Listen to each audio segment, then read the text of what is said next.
I have a guest today who actually joined us 2 years ago and is back by popular demand because it was a very, very popular session.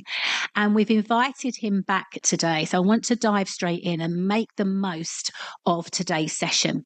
So I want to introduce and welcome Mike Garde. Now, Mike is an AI automation trainer, coach and consultant, and of course is one of our fantastic graduates, and he qualified as a professional coach with us here at the coaching conversations at the coaching academy. So I'm really excited to welcome you back, Mike. Welcome back to Coaching Conversations. Really lovely to have you here today. Oh, thank you, Sharon. Lovely to be here amongst peers and friends. That's good. Really good. Yeah. Lots of lovely friends and lots of lovely peers. Mike, before we dive into the tools and tips, because that's really what I know the people listening are eager to find out, because it's a big topic. It can sometimes feel a little bit overwhelming. But for me, I think with any challenge, there's wonderful opportunities. And I know that's where you sit. And I use lots of AI myself, but I know I'm going to take much more away from your tips and insight today.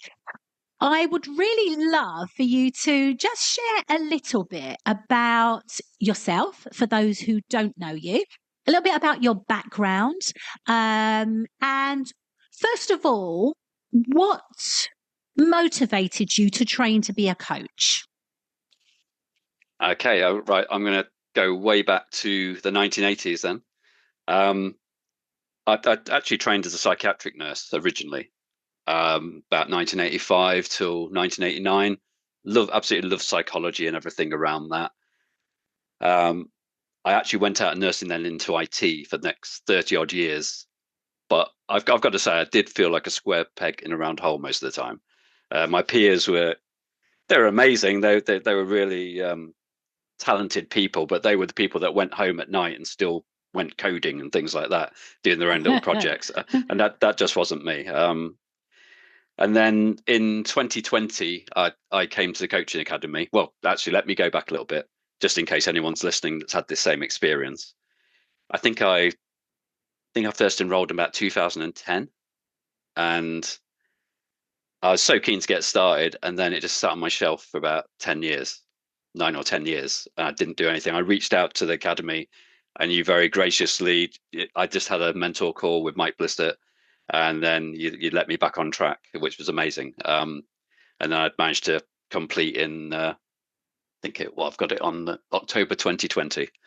So I've got the little certificate up on my wall here. So I really enjoyed the coaching, and I did want to make that my profession, to be honest. I was doing it as for want of a better word, a side hustle alongside my programming job in the daytime. But at the time, I was still building that up and getting some traction with that. And then AI came along, which really piqued my interest as well. I just saw there was, I don't know, a lack of people knowing too much about it, especially coaches. And that was my first audience, to be honest. I started reaching out because obviously I'd grown a bit of a coaching community over that time. Had lots of coaching friends and colleagues. Reached out to them, did a few webinars that went really well, and from there, I've grown the business, and I've been doing this full time for a year now. Sort of got out of my programming job just over a year ago, which is amazing as well. So and the business seems to be starting to take off quite a lot now. So really pleased to That's brilliant, Mike, and congratulations to sort of actually now moving into that full time, which is awesome news. That was a big leap, wasn't it? Psychiatric nurse to IT. Yeah, well, it did go past a few other professions. I went from nursing to financial advisor, so sales financial, and then to IT. I guess that piqued my interest a little bit, but yeah, I don't know. In the big corporates, it just seemed a bit boring, to be honest, for 30 odd years. I was glad to get out. Well, it certainly seems like you found your niche now, which, your lovely fusion of your background of, sort of IT and all things automation and coaching as well, and putting that in with your training and consultancy. There's a lot of hype and, dare I say, hesitation around AI in coaching. I wonder if we can start there. What Mm. do you think most coaches misunderstand about what AI actually is and how it works? Okay, so I know from my own experience, sometimes I can forget I'm talking to AI myself if I'm typing in to the chatbot or even literally talking to it. Um, it's become so powerful these days. But when we pull back the curtain a little bit, whenever we have a conversation with AI, what it's doing is breaking down literally every word we say into what are called tokens. And those are represented in the AI as numbers. So at the end of the day, it's crunching massive amounts of numbers. We can forget that when we're conversing with it because it just seems so kind of switched on and on our wavelength sometimes. So it's good to remember that it is a machine we're talking to at the end of the day. It's because it Yeah. can come across as quite human, I think. So that's something to remember if you pull back the curtain a little bit on it. Still a mind-blowing technology, but it's good to remember that because I think, and this is something I've heard, is that one of the biggest uses of AI is actually for therapy. Mm, And again, we've got to be careful because these are massive corporations, and we don't want to necessarily overshare our information because we don't know how that'll be used in the future. We found that with social media, yeah. with these things. Yeah. So, Yeah. 100%. but on the converse side of that, it's an amazing tool. I think it's just something where we've got to be a little bit conscious about, like I say, what we put in there, and remember it's a tool to use rather than a companion as such. Yeah. Yeah, I think you're right. Yeah, I think you're right. And I think I've actually named mine. Yeah, no, So that's a my great idea, I think. my chat GPT is called Gladys. And so Gladys is like my personal assistant, actually. It's just, it's incredible when you start to really dive into it. But I know I'm only scratching the surface. So Mm. I mean, I'm really hoping that you'll be able to sort of share some different ways that we can use it, Mike, to get the best out of it. So, for coaches listening who might not have even dipped into the world of using AI and just feel a little bit daunted by it, what's one simple way that you would say to start to use AI as a coach? Okay, well, first thing I'd just say is you can't do anything wrong because the amazing thing with AI or generative AI is what we're talking about here, a form of AI, is that it's all based around language. So, we've all got that advantage straight away. This isn't about coding. This isn't about being technical. It's just about literally talking to it as you would a person. So that breaks down barriers straight away, I think. And I think the key is just to experiment but I do have a framework for the instructions we put into things like ChatGPT to keep it. I'll run through that quickly because I think if the more concise you are, the better Yeah, responses you get out. It's called the draft framework, prompt framework, and it's just an acronym to split your thinking out, really. So D stands for define the task you want it to do clearly, like the goal you want to achieve with it. R stands for role playing. So with AI, you can get it to actually take on different personas or roles. It can act as different types of expert. So tell it what expert you want it to act as. A is for things like articulating constraints or context. So give it some rules. So it might be, in regards to coaching, it might be I've had a conversation with a client and I'm really struggling to get past the reality section in Grow with this client. I've only got 2 more sessions left, and I really want to kind of break through with this. So again, you're giving it some constraints and knowledge there, what you're doing. F stands for format. So give it the format you'd like the output in. So you might want it in a table, bullet list. You might want it in a graph, displaying a graph. You might want an image. You might want a Word document or a PDF. So you can specify those types of things. And finally, T is for think. So that's to basically tie up anything you've missed out. But also, I think one of the key things you can ask AI is make no assumptions and ask me any clarifying questions. Because the thing is with AI, which is the same with people really, if people don't tell you everything you need to know, you'll start making assumptions.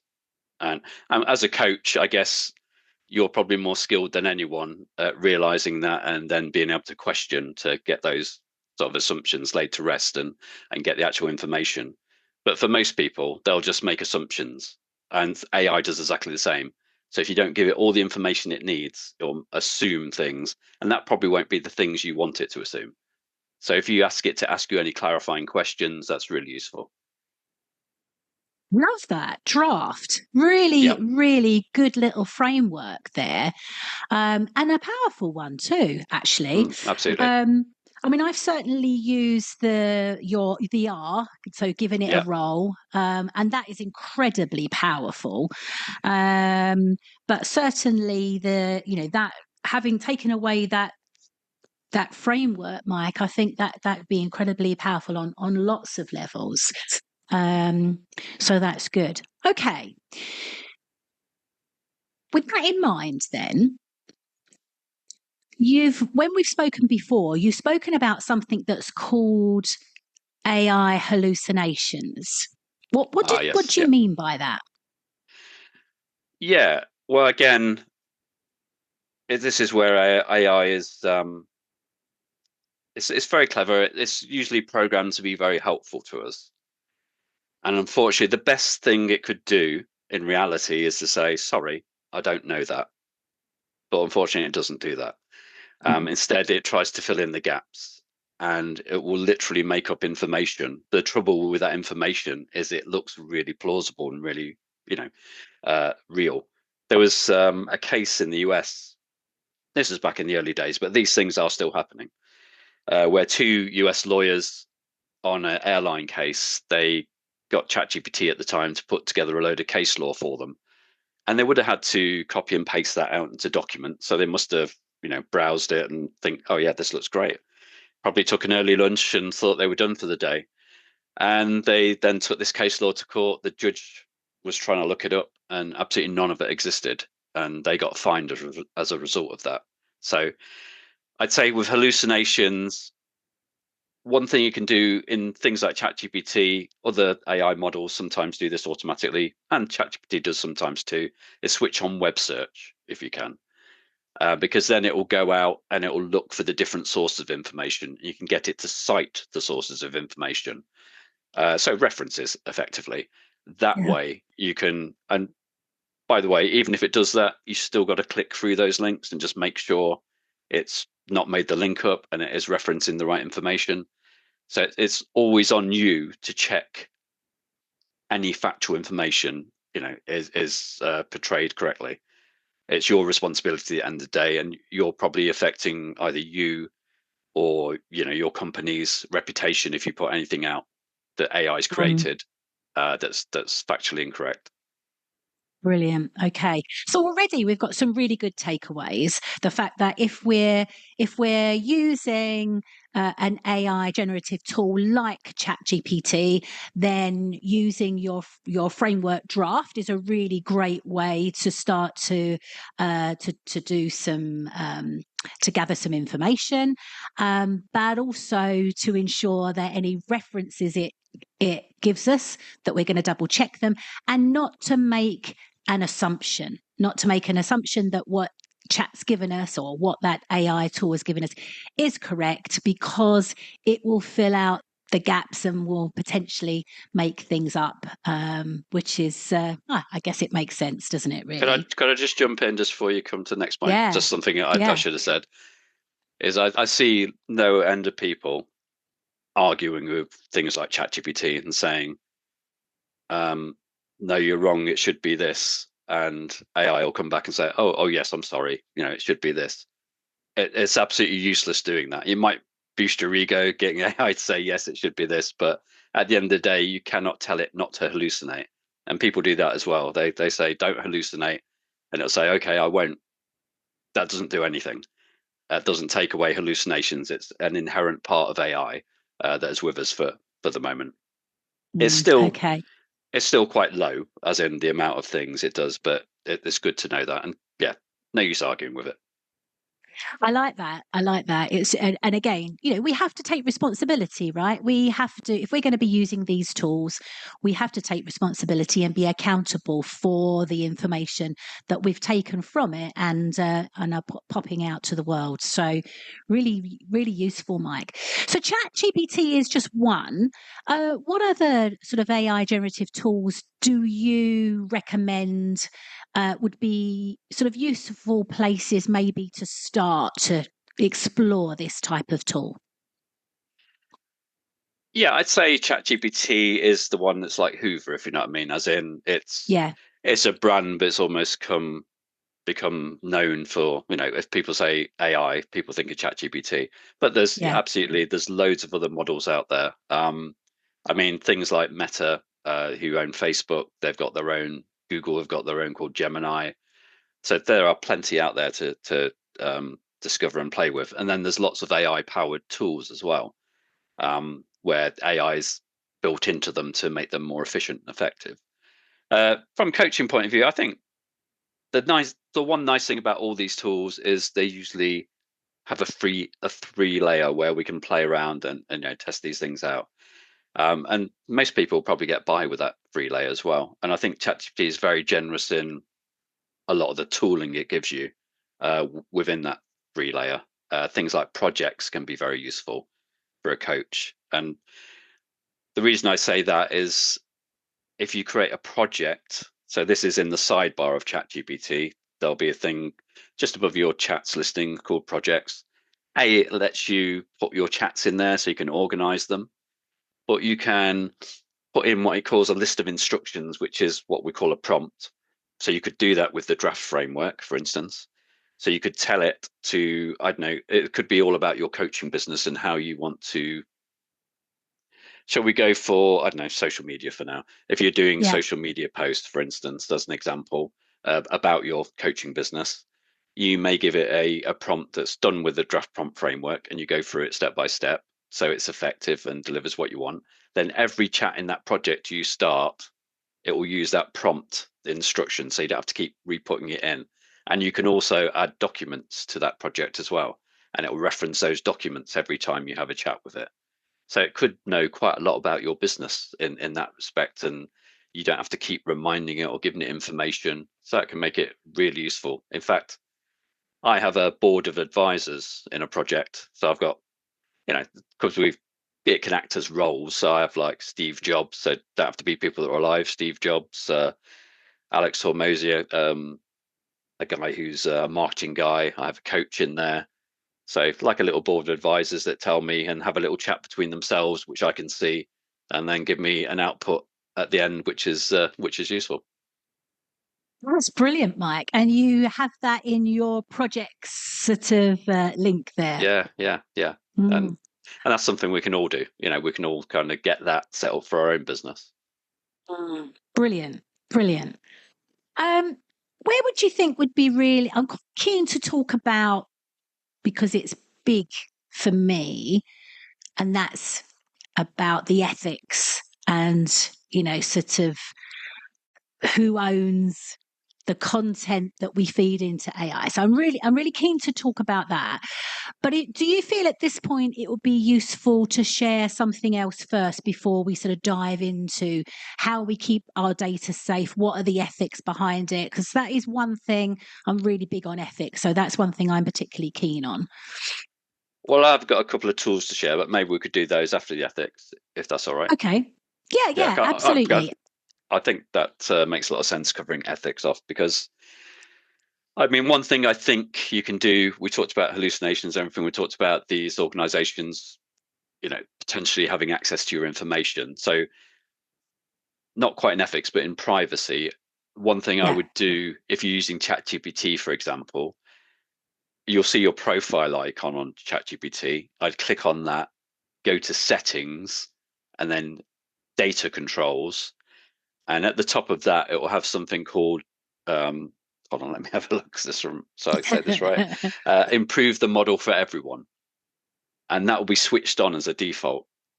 So what that means is it will take all the information you put into it and all its responses, and I'll use that information in the future to train its AI models on. So your information could kind of leak out a little bit. It's not like a database where it'll come out all at once or anything, but it's got a possibility of leaking out, probably small. But if you just turn that off, it saves it training on your data at all. And again, just I would just say don't put anything commercially or personally sensitive, into an AI. Mm, Just again, just being sensible, unless it's one that's at work and it's been approved. Um, mm. regarding ethics, I think it's very key to be transparent if you're using AI. Yeah. Obviously, if you're using it just for your own internal processes, that's fine. But if you're using it in any way, with in communications or with a client, I think it just builds trust more if you're just honest and open with these things. So I think it's good to be transparent if you're using AI at all. And because most people are using it or not maybe most people, but a lot of people are using it these days. So it's not out of the ordinary.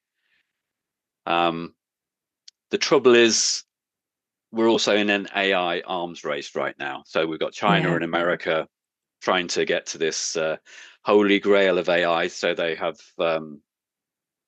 as I see it, probably ultimate power. So that means they've swept regulation aside. So unfortunately, this is a little bit like coaching in that way. It's a very unregulated industry, um, Mm, and so unfortunately, we can't have an impact on that side. That's down to governments and companies. Even our own government, the UK, is very light touch regulation, so hardly any at all.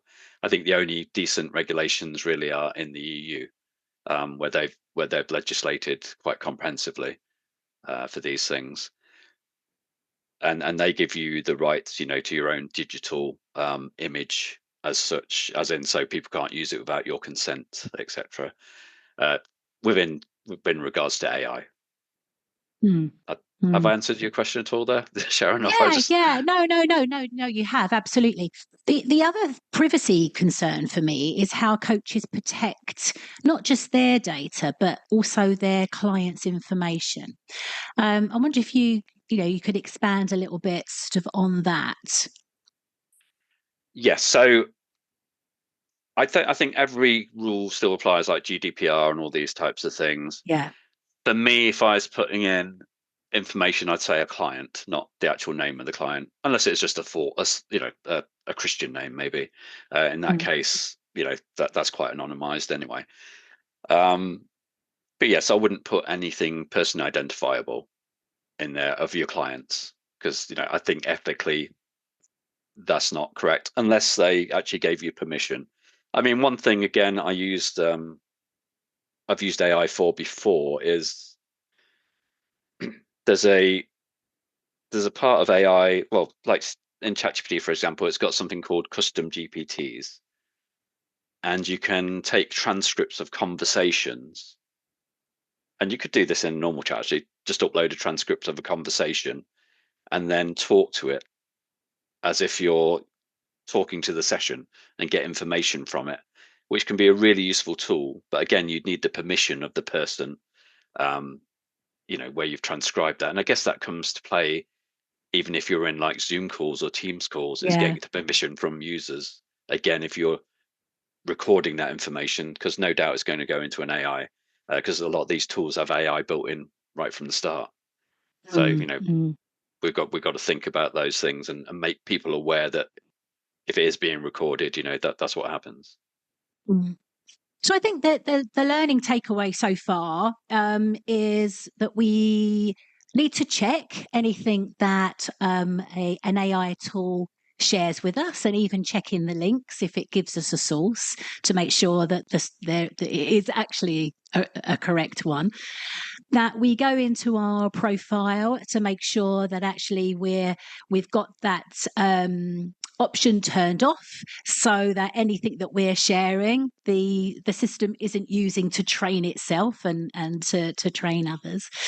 But I think the ethics thing for me, I think specifically around coaching, and I know I'm not alone with this, is all around AI note taking tools. Now, I'm anti AI note taking tools, and I'll share with you the reason why. And I'm going to put my marker in the sand here. I think as coaches, we need to be present and listening. And a lot of coaches will say, oh, yeah, but if I'm using an AI tool, then I am present and listening. But who else is listening to that data later on? Can the client really be open and psychologically safe if there's an AI tool also listening into that conversation? Who owns that data afterwards? Where does it sit? Who else can listen to it? And I think that's the thing as coaches we really need to be aware of, and not to ensure that, yes, we use AI as tools, but not then to become lazy, because that AI note taking tool is supposedly doing a job for us, but we cannot guarantee that client that that conversation is confidential, because that is sitting in the cloud somewhere. Now, that's just me, Mike, putting my stake in the sand. I'm big on ethics, really important to me. Some coaches feel very differently, and there may be some coaches here today that feel very differently, and that's what makes coaching such a rich and interesting industry. But privacy for me is a big concern, not just ours but our own. And I think until that whole AI note taking tool sitting in the cloud, where we can guarantee who owns that data, who has access to that data when it sits in the clouds, I think we just need to be really, really careful. Mike, I want to give you an opportunity to share the tools that you were talking about, because I want to make this sort of practical. And already you've made it very, very practical about the privacy and also your fantastic framework of draft. But I know you've got some things that you want to share with us here today. So would you like to sort of go there next? Would that be helpful? Yeah, absolutely. So I think I'll go for a presentation tool first, and then I'll do a screen share later for a research tool. So one tool I found very useful, and I teach this on when I train companies, is one called Gamma.app. So GAMMA.app. So if you do presentations in any form or any time, you're going to love this. It's absolutely mind blowing how quick it is. So you can import a PDF, a website URL. You can paste in text into it, and from that, what it will do is create a list of slides for you really quickly. But they're not just quick, but they're absolutely, they're beautifully crafted. It's got, they're really well put together, better than I could do. And it's if you put a slide deck together, it probably put it together in about, I don't know, literally a couple of minutes. Things that take me hours, and most of my clients hours. And I've taught on my previous webinars over a year and a half ago, people how to use this, coaches how to use this. And I remember one saying, "Wow, it's just saved me a whole day," and that's enabled me to focus on the content more and really fine tune it and focus on it. Amazing. Is it a free tool, Mike, or is it a Un- paid for? Unfortunately, that's not free, although it's very cheap. And I'd say the beautiful thing with most of these subscriptions is that you're only tied in for a month at a time. So if you Yeah. have a lot of Okay. things coming up, you could literally hit it with, 10 presentations in a month, and then unsubscribe if you like and go down. So it doesn't have a free tier. It does have a try tier though, so you can try it out. And I think it's you probably get to create about 10 slide decks to try it out. I think quite short slide decks, Amazing. about 10 slides, but it's really powerful, really quick. And again, if you pay for it, it's only £8 a month as well, so it's not exactly a massive investment if time is important. Um, but you can bring in your own images, you can bring in your own branding and make it consistently, deliver those types of slide decks. You can also get it to create documents and web pages for you as well. And I don't know if you've ever seen those LinkedIn little carousel posts where you click through to the again, it just puts those onto LinkedIn as a little slide deck. Really, really beautiful presentation wise. Fabulous. Fabulous. And that's just as easy as just uploading a PDF or a Word document and giving it an instruction. You don't even need to give an instruction, Sharon. You just literally give it the document and it'll go away and do it. The nice thing is when it's done is you can actually just prompt it as well if you want to without any information. It'll make things up. Uh, but you could do once you've got the slide deck, everything is totally editable as well. So colors, icons, you can pull in images, you can pull in videos, uh, different slide formats. Again, very comprehensive. The other thing with it is you can then export it if you prefer to work in like PowerPoint or Google Slides, you can export it to those formats as well. So that's useful. I did try and present with it once. This was over a year ago and it went horribly wrong. So I've not tried since. I'm sure it's fine now, but so I tend to export it to Google Slides for myself and then use it from there. But I tend to find the decks need editing somewhat, but Yeah, it yeah. saves me so much time compared to starting from scratch. Yeah, totally. I mean, that's going to save people hours. I know it will save me hours when I'm thinking about things I'm creating here at the Coaching Academy for our clients and also for our student base. So, yeah, I'll definitely be trying that. And I think you're right. I think it's important to, download it into the sort of the format that we're used to using, Mm. but then humanize it and give it your own personal touch. I think otherwise, again, things can become a bit beige if it's just AI, isn't it? There's no personality in the. You can, I mean, I can always tell when people are churning out stuff that they haven't read through or they haven't personalized because it all sounds the same. So it's so important, isn't it, to personalize it. So that's Gamma app, which sounds incredible for creating presentations. What other little tips have you got for us today, Mike? Okay, well, the next tool, if I'm okay to share my screen, Yes, but please. I'll Yeah. just tell you a little bit about it first. It's called Notebook LM. So that's a, a tool by Google. So this is free, totally, and it's a research tool, and it's so powerful. So let me share my screen so you can see what I can see. So hopefully everyone can see that, and I'll just drag it onto the. Oh no, I'm sharing the wrong screen now. Let me go back here. So yeah, so when you first go into Notebook LM, I'll just start from the beginning, and you'll literally sign in with your Google account, so you can get one of those for free. You'll create a new notebook. First thing it will ask you to do is add some sources of information, and those sources can be from your Google Drive, or they can be website URLs, they can be YouTube videos, uh, or you can actually paste text in. You can also upload PDFs and Word documents and even music or MP3s, should I say. Or you could ask it to discover sources for you. So you could give it a topic and it'll go out to the web and try and find sources relating to that topic for you. So once you've got those sources, I'll just come back to the one I created earlier, which is about the Coaching Academy. Once you've got those sources, I'll list those on the left here. And the nice thing about this tool is it will only reference these sources of information that you've given it or it's pulled in for you. It won't go outside once you've got these sources of information. first thing it will do is create a summary here in the middle. So we can chat with all this information here now. It gives us some questions at the bottom here, some pre-canned questions we could click on it and go off to go those. But I could, ask it, who is Sharon Lawton?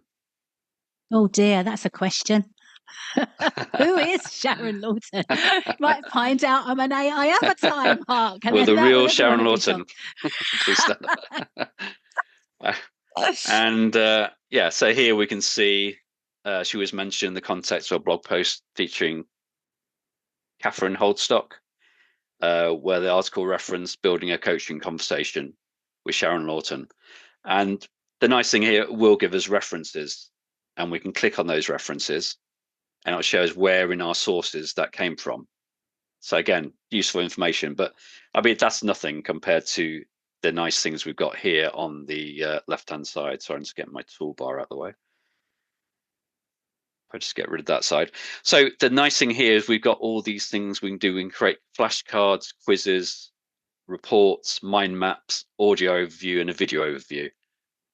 And like I say, this is all for free. So we can Wow. do things like create flashcards. Oops, oh, sorry, I was generating one then rather than, let me just bring this over bits and see what we've got. So for instance, you've got flashcards here where we can have a look. And I believe this is self-regulated from what I saw earlier. Yep, self-regulated. And we can go through this. This has got 60 odd flashcards. So if you're researching a topic, very useful for you to, again, embed that knowledge. Answers on the back. If you click explain, it'll go to the sources and tell you where it got that information from. It's also got, what have we got? Also a coaching quiz for this one. So again, according to the provided materials, it's talking about self-regulation. So I'm going to ask you this one then, Sharon. The Oh Coaching dear. Academy's Life Coaching Diploma offers two distinct qualification pathways, accredited by which two professional bodies? Oh, so it'll be the ICF and the Association for Coaching. Was that the top one then, I think? Yes, there we go. Yes. Top mark, Sharon, well done. Awesome. But So just create it by itself, Mike. So it does, yeah, basically, yeah. you just said create a quiz from this information, and it's I done it. literally just It's I literally just click on the quiz button and it does that, wow. I and the mean, it's flashcards. incredible. Mm. Another way is another thing it does is lets you see the information in different ways, like visually. So we've got a mind map here as well. So Wow. yeah, this information is on the Coaching Academy, and so this is talking about future regulation here. We can expand all these different nodes out further and further. And again, you can download these as well to use in different formats, maybe in some kind of presentation. But again, we can see straight away I've only expanded a couple of nodes and already very powerful. Yeah. And Yeah. a different way to see the information you've got. This might be, I don't know, you might be looking at Grow model, for instance, getting lots of sources about the Grow model where it could go and create things. But the really amazing parts are, Description for a coach. oops, That leads us so neatly in. sorry, the podcast feature, two AIs talking together, which it creates. No way. It's going to create a So podcast. That is incredible. so competition for your coaching podcast here. Okay, let's That's it unpack. now. I'm out of a job. You're diving into a field that's, well, relatively young, but growing really rapidly. Right. Professional coaching.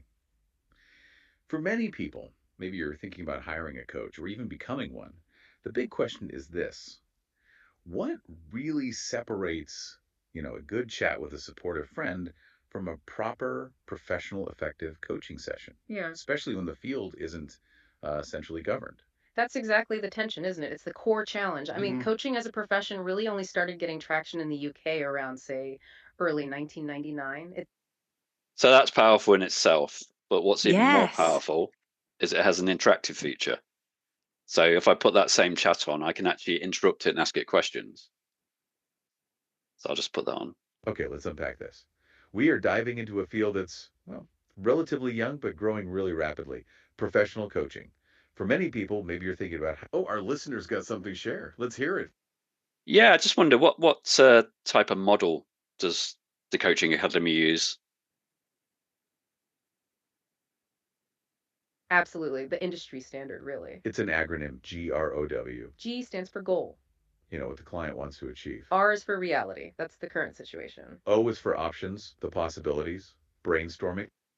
Knowing the GROW model is foundational to that. But the question you ask, oh, go for it. Yeah, can you tell me?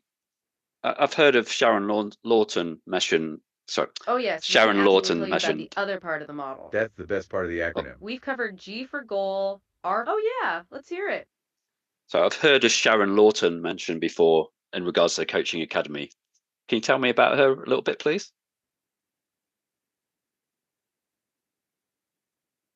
That is a wonderful question, and thanks for jumping in. Yeah, that's a great piece of insider knowledge. Sharon Lawton is definitely a key figure there. She is the head of training at the Coaching Academy. Right. So she plays a vital role in ensuring the quality. Our sources actually mentioned her in a really compelling blog post. She was involved in a conversation with a coach named Catherine Holdstock. Catherine was reflecting on her personal journey, which involved going. That's enough ego massaging for you now, Sharon. Yeah, be careful, I'll be able to get out of my office door. Oh my goodness, that is nuts. So actually, anyone here today could create their own professional podcast, even if they're frightened to do it themselves through AI. That is incredible. Absolutely. And the final thing here is to actually do a video overview for you as well. So it'll be videos it's created along with a narration. So I'll just start this off for a few seconds. So, have you ever thought about making a real change and diving into a career that's not only rewarding, but also one of the fastest growing fields out there? Well, today we're going to break down what it really takes to build a successful, credible career as a professional coach. Think about it. Are you that person, the one everyone goes to for advice? Do you get a genuine thrill out of helping other people see their own potential and just click? If you've ever had that little voice in your head saying, hey, I can make a living doing this, then you are in exactly the right place. And you're definitely not alone in feeling that pull. So yeah, all those tools are available to everyone. Yeah. And that is free. That's crazy. That's free. That's amazing. The nice thing about the podcast is you can download those as well as you can the videos, and you can create new ones asking it to focus on a particular aspect of the sources of information you've got. My head Great is one. Exploding. Incredible. I have to say, it's quite funny, really, because who knows if in the future you'll actually be speaking to me or to my AI avatar. I think you'll know the difference. I'm not sure. I don't think the world is ready to clone me just yet. It's a very scary world. Mike, it's just incredible. So this really opens up so many possibilities for us as coaches. And I think, for me, it's here. It's no good us sticking our heads in the sand and getting all doomsday about everything.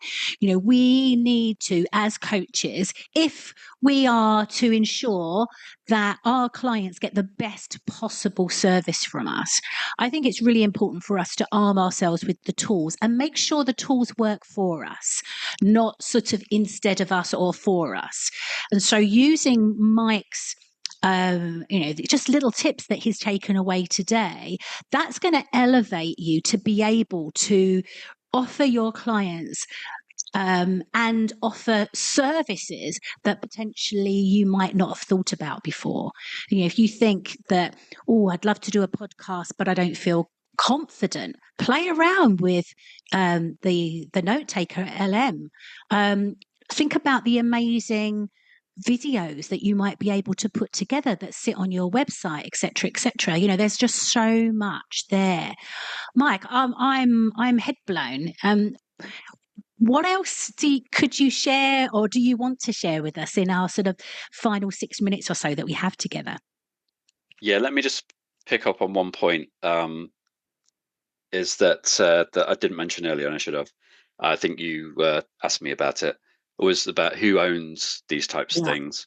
Yes. Okay, so when you're creating, and you'll have to check the terms and conditions of the individual ones, but for ChatGPT and most of the other big AI models, you will have the commercial rights to use it. Any images it generates, or any text, or anything it generates on your behalf. So the responses, your prompt, you own, and the responses it gives, you own, but you don't have copyright over. You just have the commercial rights to use, not copyright. Right. So there's a slight difference there. So for instance, if you're generating a logo using AI, you have the commercial rights to use it, but you don't have copyright over that logo. That's interesting. So yeah, so the little things to bear in mind there. So I just thought I'd better bring that up because I'd forgotten about that, to mention that earlier. Yeah, and that's important for us to be aware of, isn't it? That we can use it, but we don't necessarily own it. So where copyright is concerned, what that basically means is, Sarah, that somebody else can use it. So we haven't got exclusive rights over that particular, let's say it was a logo. Yeah. Mike, I want to give you the opportunity to share where people can connect with you, because I think that's really important. I'd love you to come back, because again, I think we've just scratched the surface, and this is something that I think as coaches we need to be aware of. Already my mind is just going nuts around, wow, how could I now use this to support me to do an even better job? And I think that's important. I love your idea of using a board of advisors. I'm definitely going to be thinking about loading that into my Gladys Chat GPT, as I call her. But yeah, is it any sort of last tips? I think sort of a tip, a takeaway tip maybe for everybody, and then I'll ask you to share how people can find out a little bit more about you. Sure. I'd say my takeaway tip is that draft prompt framework is really powerful, but just practice. Please just experiment, because you'll get good at writing prompts, which, get the responses back from AIs. The more you practice them, it's just like anything. And the beautiful thing is it's language based, and we all have access to that. We don't need special skills for that. We just need to start chatting and getting information back. And don't forget, if you don't fill in the gaps, don't give it enough information, it'll do that for you. Which may not be the responses you want. So that's part of using that draft prompt framework to mitigate against that, really, and mitigate against hallucinations. Just say practice, practice, practice. Yeah, I think that's really important. Really important. Mike, I have loved today's conversation. I'd love to find out from those who are listening how you found today's conversation. But whilst we're asking people to maybe to write down for themselves something that they took away, or a word that describes today's conversation, can you just share how people can find out a little bit more about you and where you hang out online? Yeah, sure. I mean, I'm on Facebook. I'm on LinkedIn. I'll put my LinkedIn in the chat, if I can find the chat. There we go. So that's my LinkedIn handle, but should be quite easy to find me on there anyway. And TikTok as well. To be honest, that's a surprising source of business. I thought it'd be just young people, but it's I've worked with businesses where the founders have been like 70 and things like that, who have found me on TikTok. It's crazy. That is crazy. And for those who don't have access to the chat box, just share your LinkedIn handle so people can find you. Yeah, so it's just linkedin.com/in/Mike-Garde, GARDE. Lovely. Brilliant. Mike, it has been absolutely fascinating. And I'd agree with some of the comments that are coming in from the people that are joining us live today. Fascinating, mind-blowing and informative. And it certainly has. Will you come back again? I would love to find out a little bit more. Maybe we can build on what we were talking about today and maybe go sort of a little bit deeper to that next level. Absolutely. Be a pleasure. Ah, fantastic. Wonderful. Well, thank you to everybody who's joined us today. Please do write down something that you're going to take away in action, and make sure that you join us again next month on the 9th of December. We will be sharing what we will be doing on that particular session. But other than that, thank you from the Coaching Academy, from Mike and from Catherine, and we look forward to seeing you again soon. Take care, everybody, and bye for now.